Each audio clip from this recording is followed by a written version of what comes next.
즐거움이 넘치는 교회라는 제목으로 하나님 말씀 증거하도록 하겠습니다. 대박이 나는 음식들을 보면은 하나의 공통점이 있습니다. 음식이 참 맛있습니다. 음식을 먹는 사람들마다 칭찬합니다. 환상적입니다. 고향에서 어머니가 만들어주신 맛입니다. 둘이 먹다가 하나가 죽어도 모르겠습니다. 몇십 년째 단골입니다. 이러면서요. 많은 사람들이 유독 그런 음식점들을 찾는 이유는 가게가 크고 작고가 아니고 음식이 맛있기 때문에요. 맛있으니까 또 오게 되는 것입니다. 어디를 가도 그 음식점이 생각나가지고 거기까지 또 찾아갑니다. 몇십 년째 단골이 생기는 것입니다. 천성교회 설립 32주년 예배를 준비하면서 하나님께 이런 마음으로 기도를 드렸습니다. 주님, 어떻게 하면 우리 교회도 사람들이 그렇게 몰려오게 만들 수 있을까요?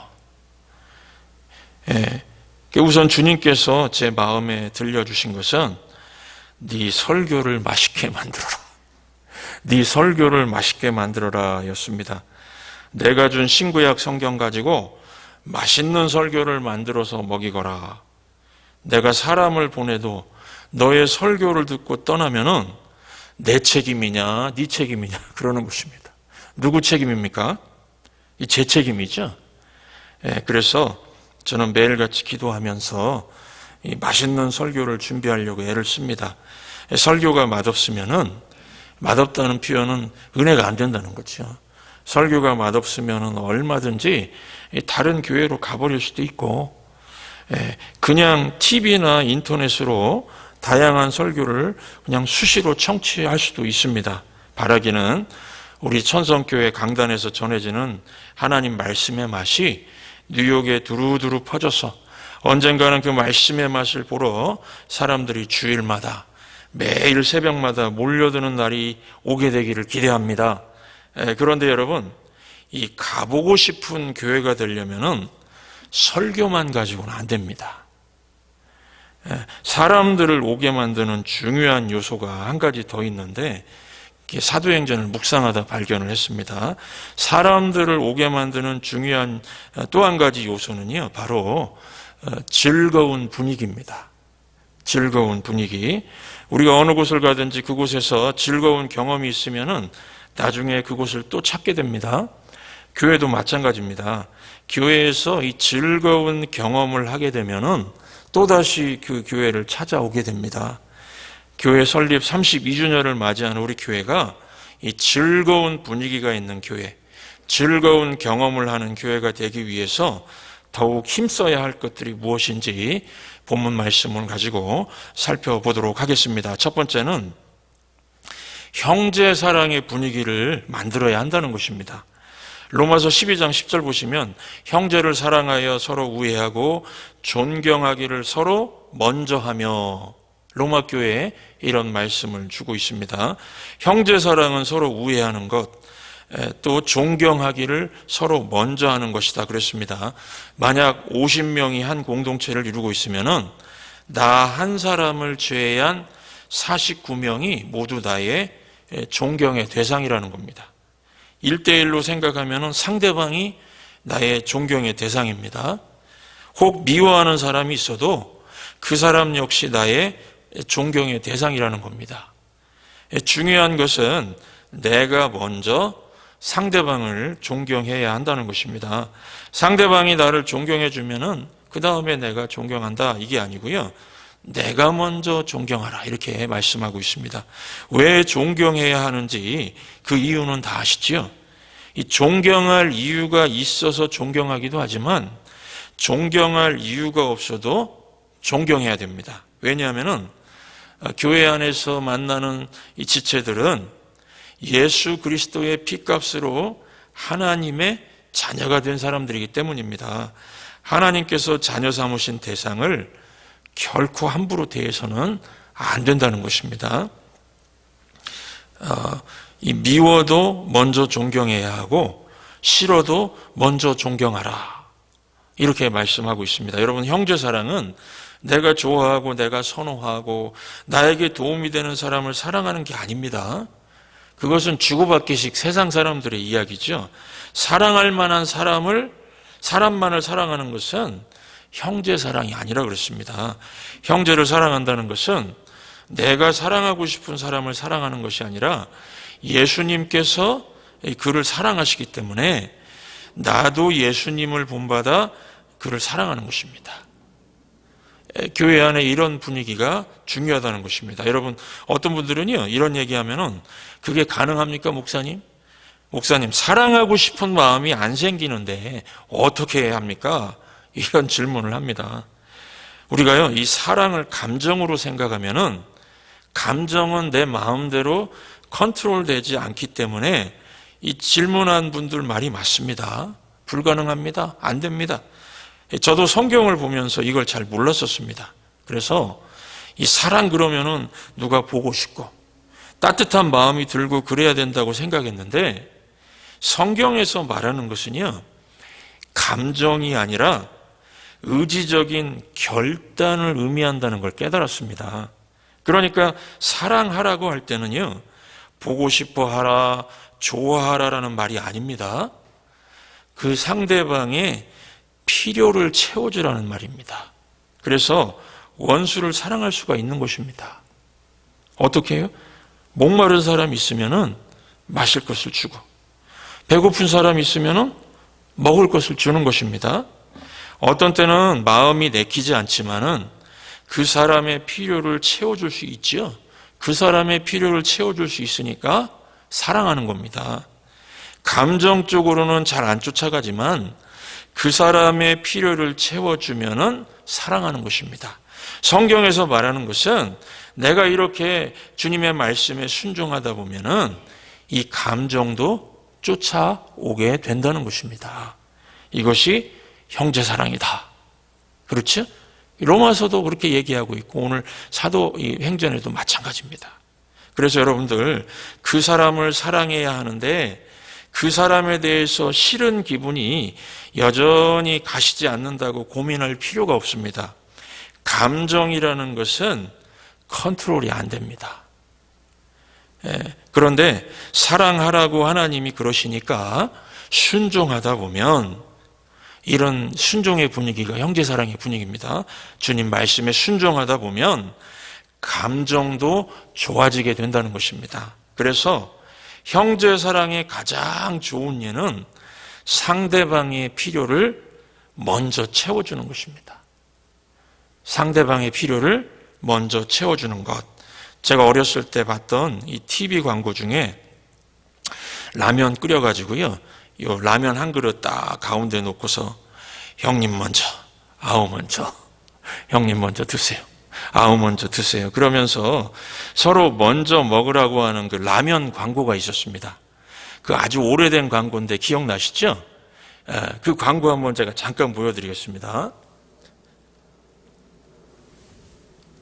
형님 먼저 드시오. 동생 라면. 아우 먼저 들게 나 동생 라면. 형님 먼저, 아우 먼저, 형님 먼저, 아우 먼저. 그럼 제가 먼저. 네, 여러분 이 광고 기억나시죠? 지금 그 왼쪽에 여러분들 볼 때는 오른쪽인가요? 오른쪽에 있는 분이 구봉서 장로님, 그리고 왼쪽에 있는 분이 그 곽규석 목사님이십니다. 다 코미디언 출신이었는데 두 분 다 이미 돌아가셨습니다. 이 장면이 성도의 형제사랑을 잘 보여주는 그런 장면입니다. 집사님부터 권사님부터, 좋은 거 있으면 집사님부터 권사님부터 장로님부터 집사님부터 서로 필요한 걸 먼저 채워주는 겁니다. 이 형님 먼저, 아우 먼저, 이 이야기의 원본은요, 구약 성경을 배경으로 지어진 탈무드에 나오는 이야기입니다. 이스라엘에 두 형제가 살고 있었습니다. 형은 결혼해서 아내와 아이가 있었지만은 이 남자 동생은 여자들에게 인기가 없어서 그랬는지 독신이었습니다. 이들 형제는 농부였는데 아버지가 세상을 떠나자 아버지 땅에서 함께 농사를 지었다고 합니다. 그리고 이 수확한 사과와 옥수수는 서로 공평하게 2등분해서 각자의 곳간에 넣었다고 합니다. 그런데 이제 밤이 됐는데 동생이 이런 생각이 든 겁니다. 형은 형수님도 있고 자녀들도 있으니까 여러모로 더 어렵겠다. 내 몫을 나눠줘야 되겠다. 그리고는 밤에 형의 곡간에 많은 곡식을 몰래 넣어놓고 돌아왔다는 겁니다. 그런데 형도 마음이 똑같은 마음이었습니다. 그래서 밤에 나는 자녀가 있어서 노후에 자녀들의 부양을 받을 수 있지만은 이 동생은 이 독신인데 노후를 위해서라도 좀 더 비축하면 좋겠다. 그래서 형 역시 옥수수와 사과를 이 동생의 곡간으로 옮겨 놓았다는 것입니다. 아침에 깨어나서 각자 자기 곡간으로 간 형과 동생은 이 어제와 똑같은 양의 수확물이 있음을 발견하고 놀랐다는 것입니다. 감동이죠.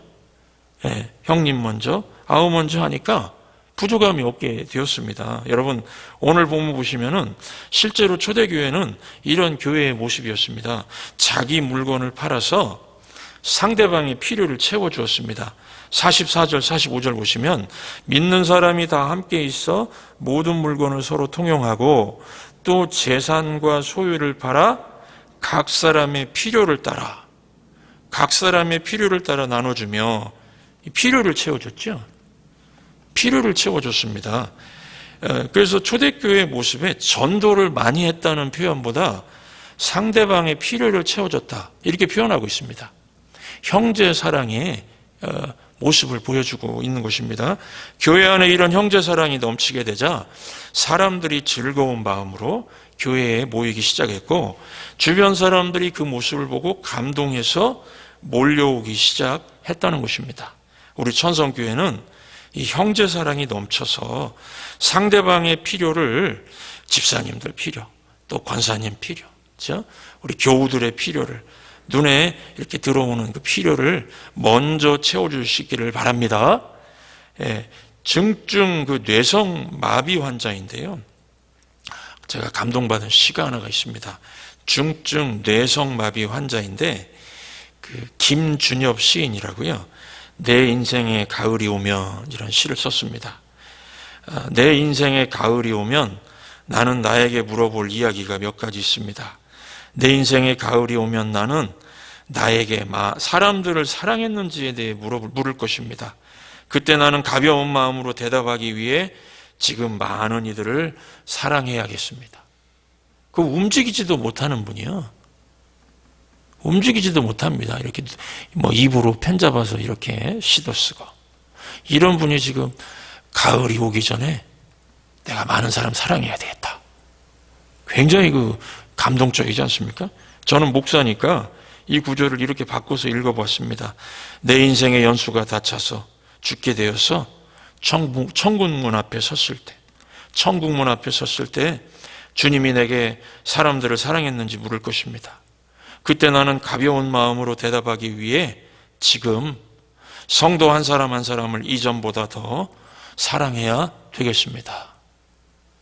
여러분, 몸도 제대로 움직이지 못하는 중증 뇌성마비 시인도 사람들을 더 사랑하겠다고 하는데요. 저와 여러분은 더 사랑할 수 있지 않습니까? 더 할 수 있습니다. 더 할 수 있습니다.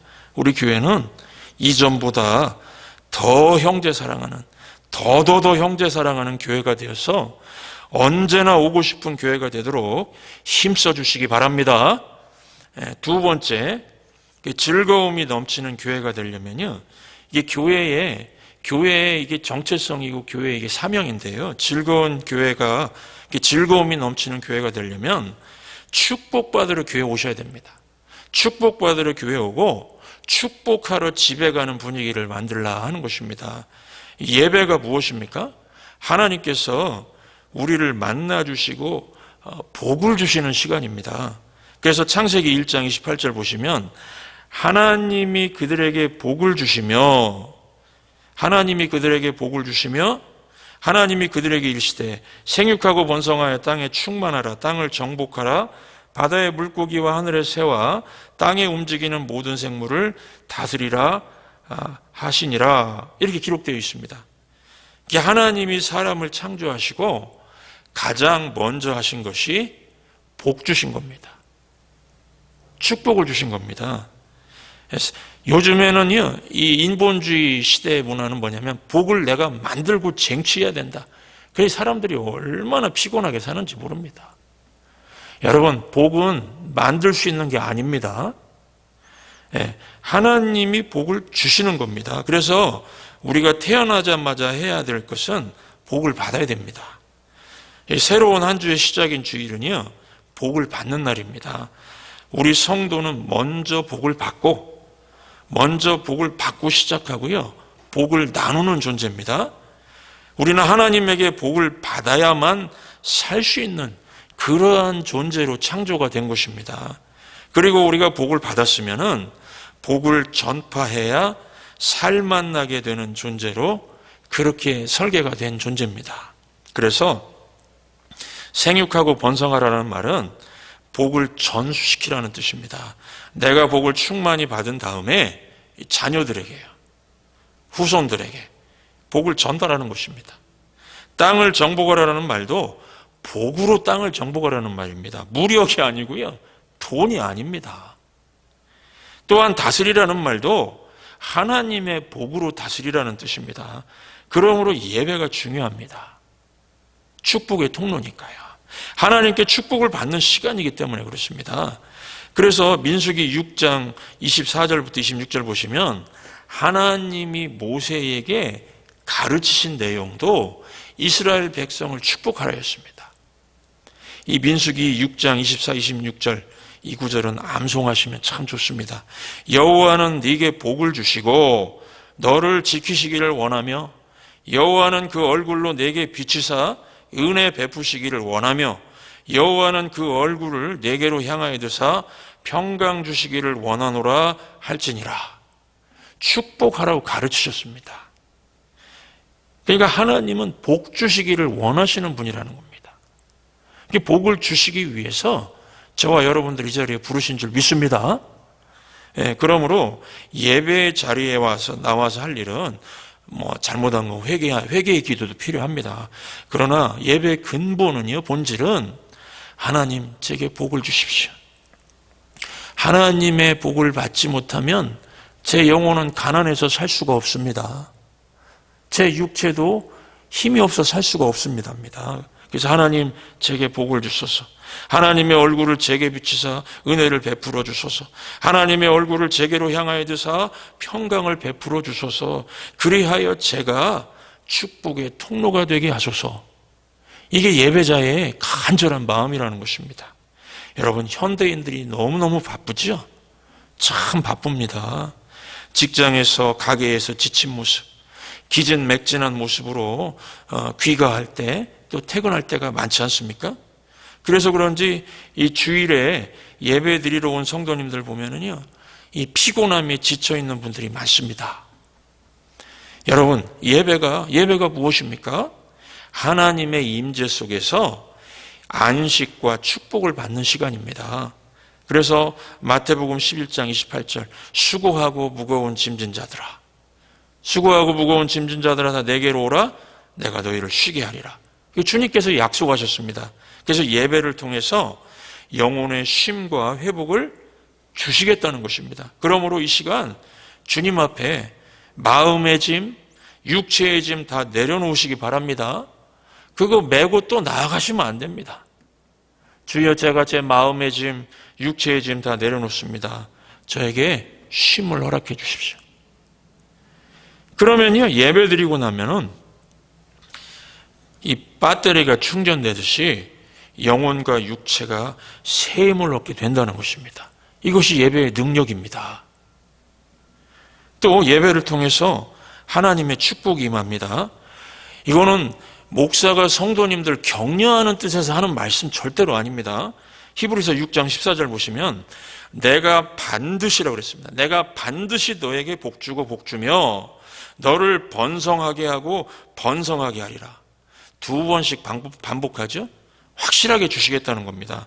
그래서 하나님은요, 아브라함에게 반드시 축복하겠다고 하셨고, 아브라함은 하나님의 그 축복을 받아서 열국을 축복하는 삶을 살게 되지 않습니까?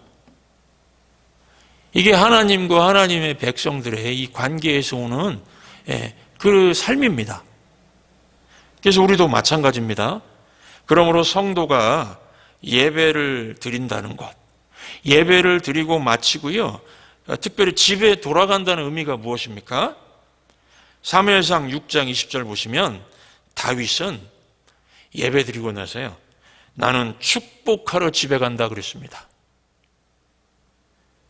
사무엘라 6장 20절 말씀, 다윗이 자기의 가족에게 축복하러 돌아오매 그랬습니다.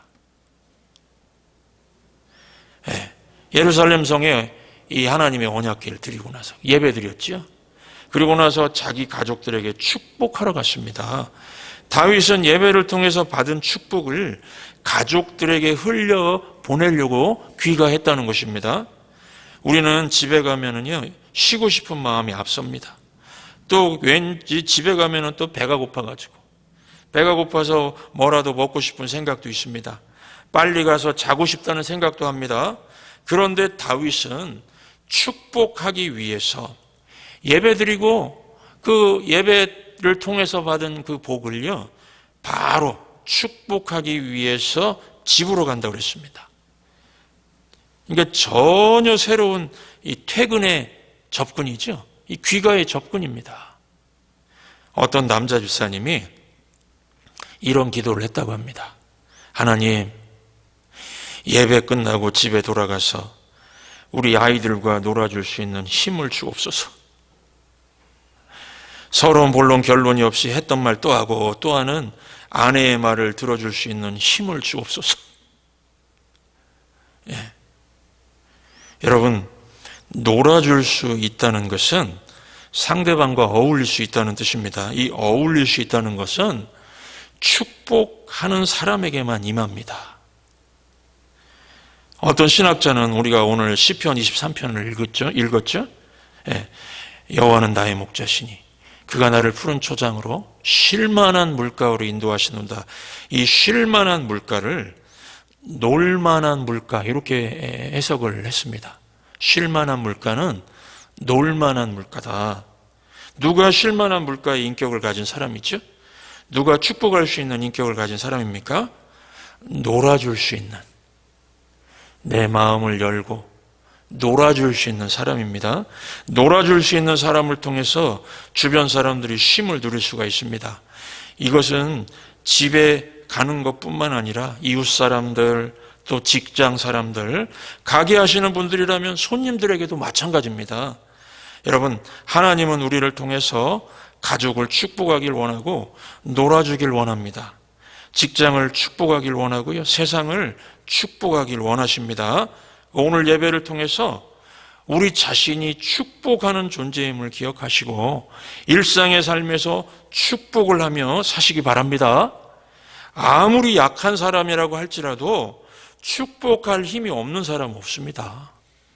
우리가 하나님 앞에 예배드리면요, 하나님께서 우리를 복을 주시기 때문에 다 할 수가 있습니다. 아무리 지친 사람이라고 해도 축복할 힘이 남아있지 않는 사람은 없습니다. 가족을 축복하시고 세상을 축복하시기 바랍니다. 그것이 우리가 모여서 이 예배드리는 이유이고 우리 성도의 존재 이유이고요, 교회의 사명입니다. 이것을 깨달으면 교회 오는 게 즐겁습니다.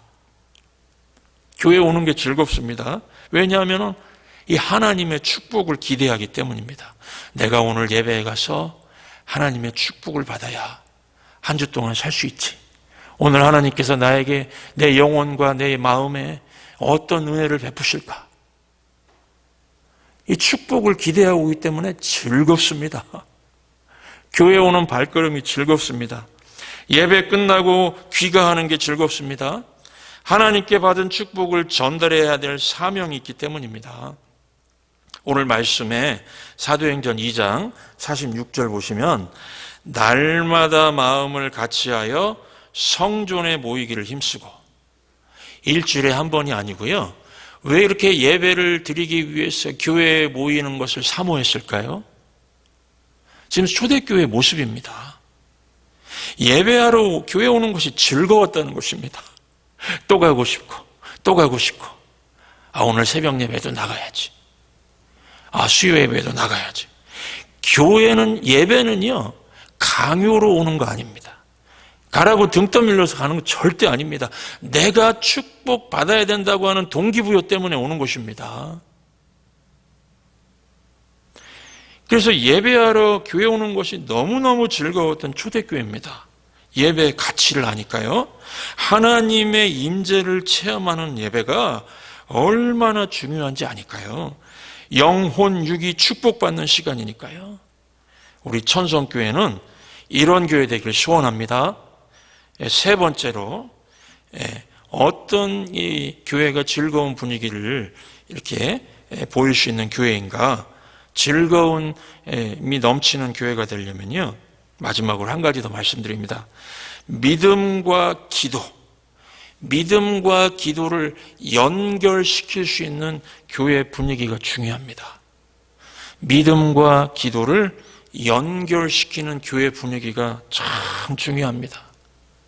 여러분, 목사도 그렇고 우리 장로님, 권사님들 어느 때 보면 믿음과 기도를 연결을 못 시킵니다. 제가 오늘 목사님 예를 하나 들겠습니다. 성도 한 명 없이 교회 개척하신 어느 목사님 얘기입니다. 이분이 교회를 개척하고 첫날 예배를 드리는데요, 200명이 왔답니다. 200명이 모였답니다. 그러다 보니까 이 목사님이 살짝 교만에 빠졌답니다. 내가 설교를 잘하나 보다.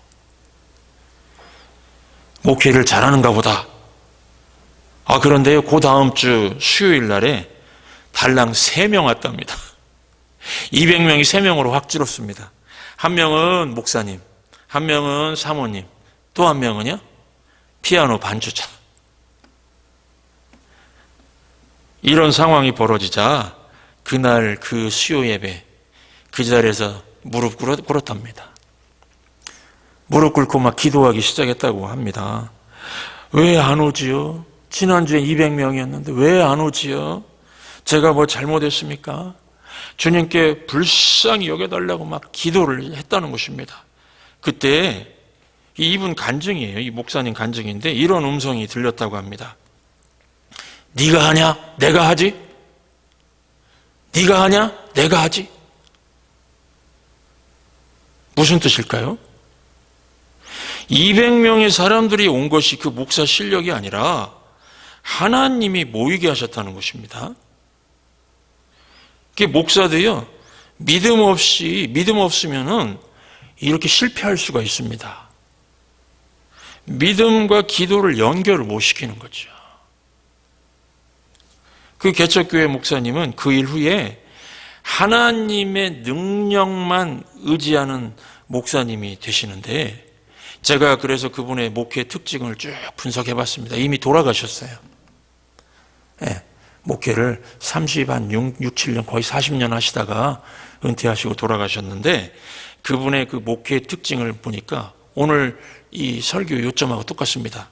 그분은 믿음과 기도를 항상 연결시키셨습니다.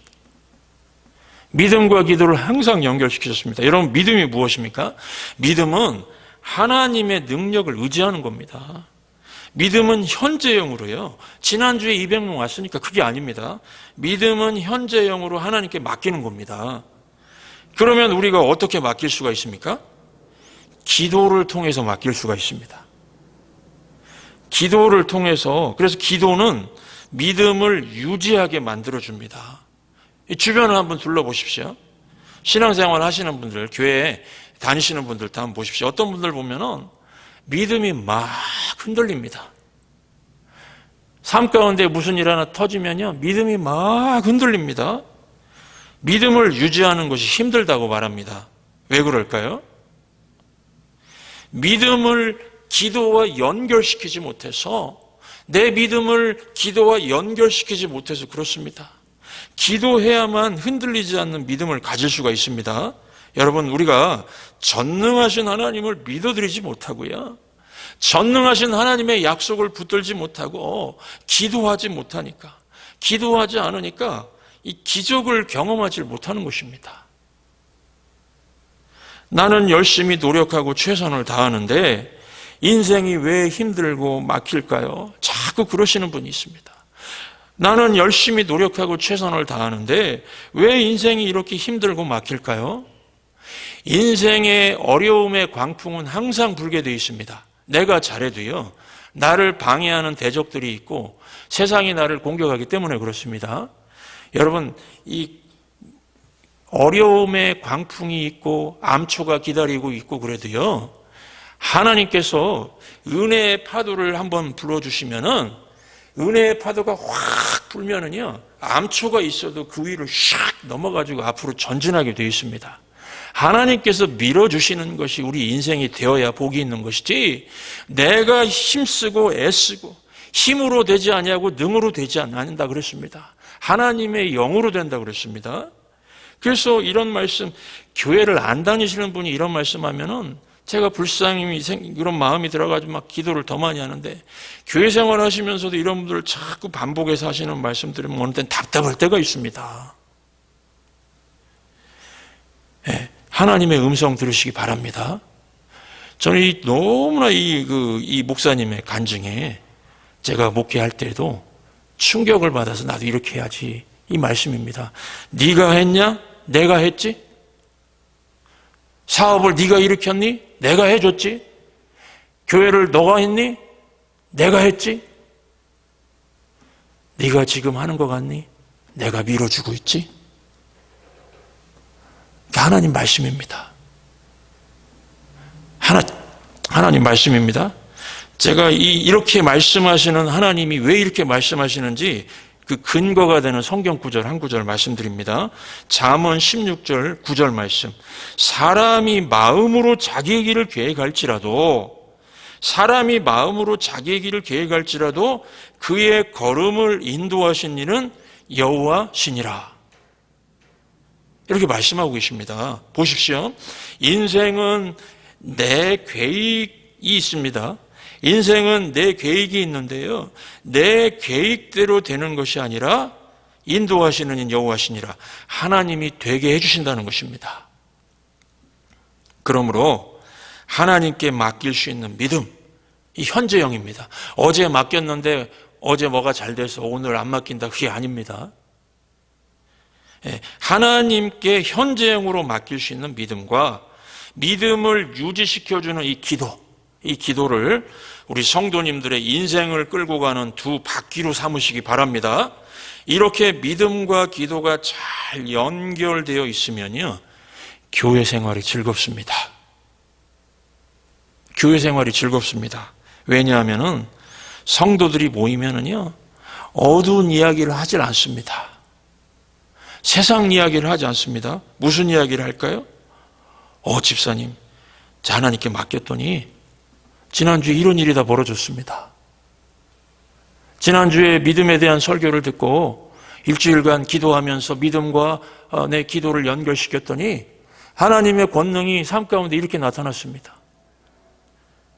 그래서 저는 성도님들이 기도 제목 주시면은요, 정말 결사적으로 기도합니다. 어느 분은 저한테 기도 제목을 맡겼는데 본인은 잊어버리셨더라고요. 저는 끝까지 기도하죠. 왜냐하면은 그 성도님들에게 믿음을 달라고 먼저 기도하고, 그리고 그걸 붙들고 하나님 앞에 기도해서 하나님의 그 권능을 체험하게 해달라고 기도하거든요. 그래서 이 믿음과 기도가 연결되어 있으면요, 교회 안에서 밝은 즐거운 이야기들이 나오는데 세상 이야기를 안 합니다. 어두운 이야기를 안 하고요, 말씀 붙들고 기도했더니 삶 가운데 이런 일이 다 벌어졌습니다. 기도의 응답에 관한 이야기를 하고 하나님의 축복이 임한 이야기들을 하고 그렇습니다. 우리 천성교회는 모든 성도들이 믿음과 기도를 연결시켜서 하나님의 능력을 체험했던 그런 스토리가 있는 게 참 중요하죠. 교회에는 스토리가 필요합니다. 이 하나님의 능력을 체험했던 스토리로 가득 찬 교회를 이루실 수 있기를 주의 이름으로 축원합니다. 인정한 예배가 숨쉬는 교회, 주님이 주인 되시는 교회, 믿음의 기도가 쌓이는 교회, 최고의 찬양을 드리는 교회. 말씀이 살아 움직이는 교회, 성도의 사랑이 넘치는 교회, 섬김과 헌신이 기쁨이 되어 열매 맺는 아름다운 교회. 주님의 마음 닮아서 이웃을 사랑하는 교회, 주님의 영광을 위해서 빛 되신 주님 전하는 교회. 사랑의 불꽃이 활짝 피어나 날마다 사랑에 빠지는 교회. 주께서 사랑하는 우리 교회가 이런 교회 되게 하소서.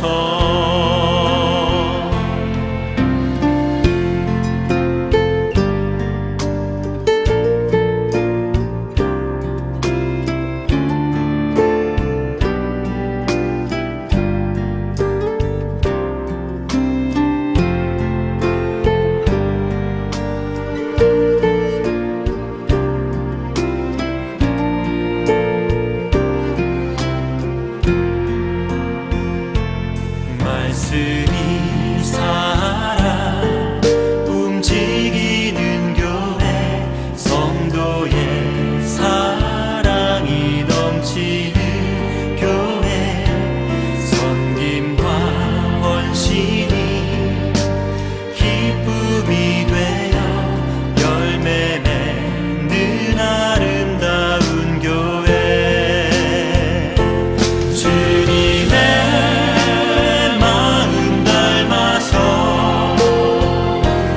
이웃을 사랑하는 교회,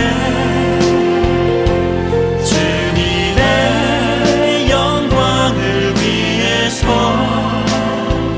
빛 되신 주님 전하는 교회. 주께서 사랑하는 우리 교회가 이런 교회 되게 하소서. 주님의 마음 닮아서 이웃을 사랑하는 교회, 주님의 영광을 위해서 빛 되신 주님 전하는 교회. 사랑의 불꽃이 활짝 피어나 날마다 사랑에 빠지는 교회. 주께서 사랑하는 우리 교회가 이런 교회 되게 하소서. 주께서 사랑하는 우리 교회가 이런 교회 되게 하소서. 이런 교회 되게 하소서. 이런 교회 되게 하소서.